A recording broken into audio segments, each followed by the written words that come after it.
یہ کیسے ممکن ہے کہ جی جو 218 سال بعد آ جائے بندہ، اس کی بیٹی یہ ہو، جہاں پر داتا صاحب جو کہ 218 سال پہلے انتقال کر چکے ہیں، وہ وہاں پر فیض حاصل کری۔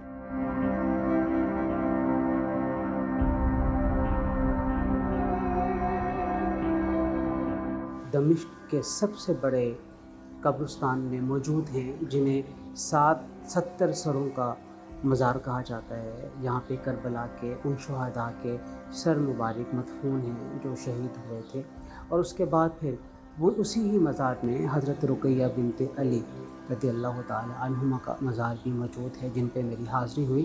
تو کم و بیش دنیا میں 3 مقامات ایسے ہیں جہاں پہ حضرت رقیہ بنت علی رضی اللہ تعالی عنہما کے مزار کے بارے میں کہا جاتا ہے۔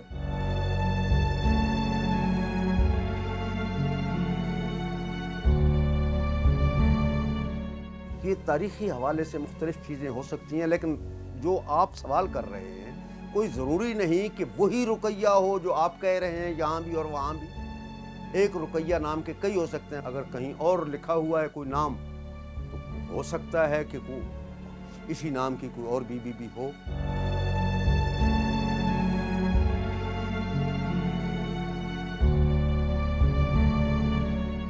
ایک طویل سفر ہے یہاں سے، کم و بیش 4 سے 5 ہزار کلومیٹر کا سفر ہے۔ اس سفر کی طولانی اور اس وقت کے جو رسائل اور وسائل تھے وہ سمجھ میں نہیں آتے ہیں کہ کس طریقے سے یہ بیویاں یہاں تک پہنچی ہیں اور پھر یہاں پہ ان کا جو مدفون ہوا ہے۔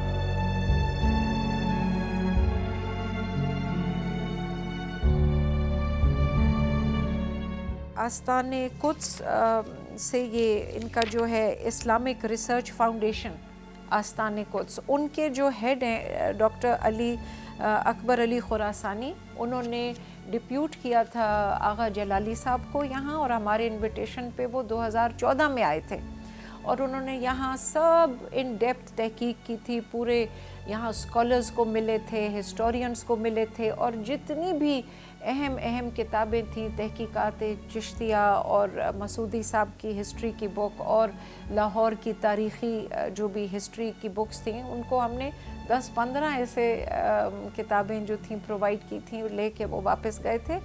تو یہ پھر 2015 میں انہوں نے اوتھینٹیکیٹ کر کے وزیر اعلیٰ پنجاب کو انہوں نے باقاعدہ ایک سند کر کے دی تھی کہ جی ہمارے بھی ریسرچ کے مطابق ہم تائید کرتے ہیں کہ یہ حضرت رقیہ بنت علی علیہ السلام کی کا مزار ہے، اور اس کو جو ہے انٹرنیشنل لیول پہ ان کے شایان نشان اس کو ڈیولپ کیا جائے۔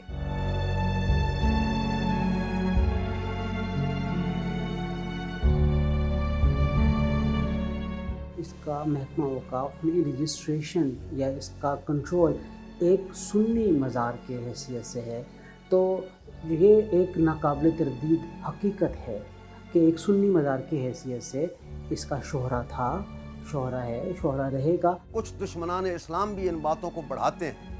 مثلا مثال کے طور پہ اسے مزار کو کوئی کہتا ہے سنی مزار ہے، کوئی کہتا ہے شیعہ مزار ہے، وہاں پر خلفائے راشدین کے نام لکھے ہوئے۔ ہمارے سامنے یہاں تاریخی واقعہ ہوا ہے، لڑائی ہوئی تھی، وہ نام مٹائے بھی گئے تھے، میری موجودگی میں مٹائے گئے تھے، پھر لڑائی ہوئی، پھر وہاں کے شیعہ اکابرین نے بیٹھ کر انہوں نے کہا جی تنازع نہ ہو، لکھ دو نام یہاں پر۔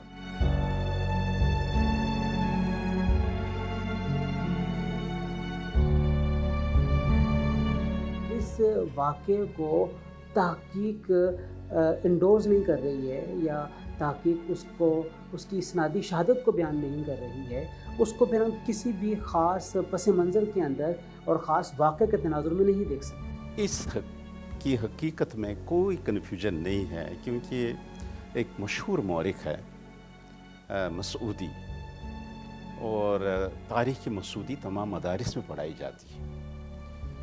ان کی بہت ساری اور کتب بھی ہیں، جن میں سے ایک ہے اثبات الوصیہ، ایک ان کی کتاب ہے اخبار الزمان، ایک ان کی کتاب ہے کتاب الاوسط، ایک مروج الذہب۔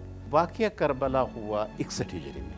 جب یہ 66 ہجری میں یہاں پہنچے تو کافی عرصہ یہ سندھ میں رہے.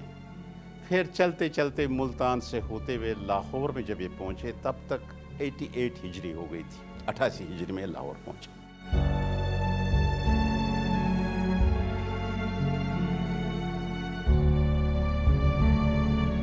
اس میں 27 کروڑ کا گرانٹ مختص ہوا تھا جی فرام دا پرائم منسٹر, اور وہ پیسے بھی پنجاب گورنمنٹ کو بھیج دیے گئے تھے. اس کے باوجود انفارچونیٹلی اوقاف کے ڈپارٹمنٹ کی میں اب کیا لفظ استعمال کروں جی, ان کی نیگلیجنس یا ان کی نان کوآپریشن اور what ever you may name it کی وجہ سے وہ فنڈز بھی لیپس ہو گئے اور پروجیکٹ انفارچونیٹلی شروع نہیں ہوا آج تک. میری عمران خان سے اپیل ہے کہ وہ اس معاملے کو دیکھیں کہ جس چیز کا وہ خود آ کے 1 مارچ 2019 کو آرڈر دے کے گئے کہ ضرورت نہیں ہے نیا پروجیکٹ بننے کی, جو اپروو ہوا ہے اسی کو ہی امپلیمنٹ کریں.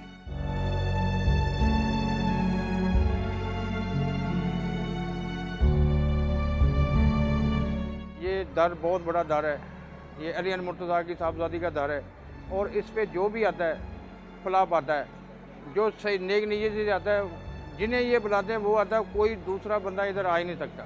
وزیر اعلیٰ سے لے کے وزیر اعظم صدر سے لے کے لیول, جو آپ پچھلے زرداری کا دیکھ لیں, نواز شریف کا دیکھ لیں, عمران خان صاحب ان کے سسٹر وغیرہ, اور جو سندھ کی گورنمنٹ ہے انہیں میں نے دیکھا ہے.